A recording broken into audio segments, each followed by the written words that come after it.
روزے کے بارے میں جو سوال بہت زیادہ پوچھے جاتے ہیں، الٹی آ گئی ہے، ابکائی آ گئی ہے، اس سے روزہ تو نہیں ٹوٹا، انجیکشن لگانا ہے، چوٹ لگ گئی ہے، خون نکل گیا، خون لگانا ہے، انہیلر لینا ہے.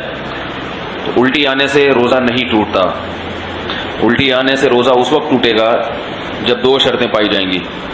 ایک یہ کہ الٹی منہ بھر کر ہو بہت زیادہ، اور منہ بھر کر الٹی ہوئی اور آپ نے اس کو نگل لیا، تو نگلنے سے روزہ ٹوٹ جائے گا.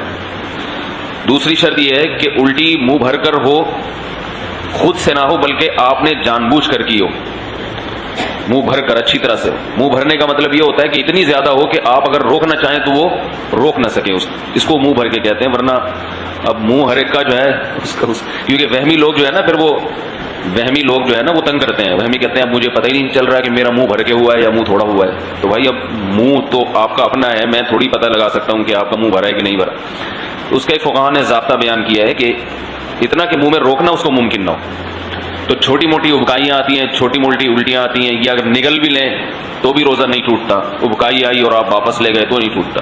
تو منہ بھر کر ہو اور آپ اس کو نگل لیں، یا نگلیں تو نہیں لیکن وہ منہ بھر کے خود سے نہیں ہوئی بلکہ آپ نے حلق میں انگلی ڈال کے طے کی ہے. تو عام طور پر ایسا کوئی کرتا نہیں ہے روزے میں، اس لیے اس کو اتنا بیان کرنے کی ضرورت بھی پیش نہیں آتی. اس کے علاوہ گلوکوز چڑھانے سے، انجیکشن لگانے سے روزہ نہیں ٹوٹتا. روزہ ٹوٹتا ہے کھانے پینے کے، ناک کے راستے یا منہ کے راستے کوئی چیز پیٹ کے اندر جائے، یا مغاد کے راستے کوئی چیز پیٹ کے اندر جائے. آنکھ میں دوا ڈالنے سے روزہ نہیں ٹوٹتا، خوشبو لگانے سے روزہ نہیں ٹوٹتا، خوشبو سونگھنے سے روزہ نہیں ٹوٹتا ہے. کان میں دوا ڈالنے سے روزہ ٹوٹتا ہے یا نہیں، اس میں علماء کا اختلاف ہے. پہلے جو ہمارے فقہاء ہیں انہوں نے لکھا ہے کہ کان میں دوا ڈالنے سے روزہ ٹوٹ جاتا ہے. اس کی وجہ یہ ہے کہ ان کا یہ خیال تھا کہ کان جو ہے نا یہ دماغ تک اس کا کوئی لنک ہے، ہم جب کوئی چیز کان میں ڈالتے ہیں تو دماغ میں پہنچتی ہے وہ.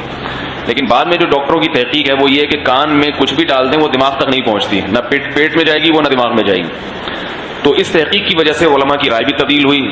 تو ابھی ہمارے اکابر کا جو فتویٰ ہے، یعنی سارے ہی ہمارے اکابر ہیں جو اس کے خلاف ہیں وہ بھی ہمارے ہی ہیں، لیکن مطلب یہ کہ جو میرے اساتذہ ہیں ان کا جو فتویٰ ہے اس بارے میں وہ یہ ہے کہ روزہ نہیں ٹوٹتا کان میں دوا ڈالنے سے. البتہ ہمارے ہی اکابر میں بعض اس کے قائل ہیں کہ ٹوٹ جاتا ہے. تو احتیاط یہ کہ نہ دوا ڈالی جائے، اور اگر کسی نے دوا ڈال دی ہے تو بھی کچھ نہیں ہوتا، انشاءاللہ روزہ نہیں ٹوٹے گا.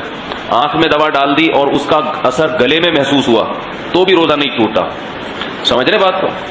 تو سر میں تیل لگانے سے روزہ نہیں ٹوٹتا، احتلام ہو جانے سے، نائٹ فال ہو جانے سے روزہ نہیں ٹوٹتا. زوجہ کے قریب کوئی شادی شدہ آدمی گیا اور ڈسچارج ہو گیا تو روزہ ٹوٹے گا، ڈسچارج نہیں ہوا تو اس سے بھی روزہ نہیں ٹوٹتا. اور یاد رکھیں اگر اس نے ہم بستری کر لی تو پھر جو ہے روزہ بھی ٹوٹے گا اور 60 روزوں کا کفارہ بھی ہے اس کے اوپر. زوجہ سے ہم بستری بالکل حلال نہیں ہے روزے کی حالت میں، اور ویسے جان بوجھ کر روزے میں کھا لیا تو بھی روزہ ٹوٹے گا بھی، اور 60 روزوں کا کفارہ بھی ادا کرنا پڑے گا اس کو. تو رمضان میں کھانے کی اجازت نہیں ہے روزے کی حالت میں. روزہ ہی کیسا جس میں کھانے کی اجازت ہو، تو سزا بھی ملے گی، صرف روزہ نہیں ٹوٹے گا اس میں.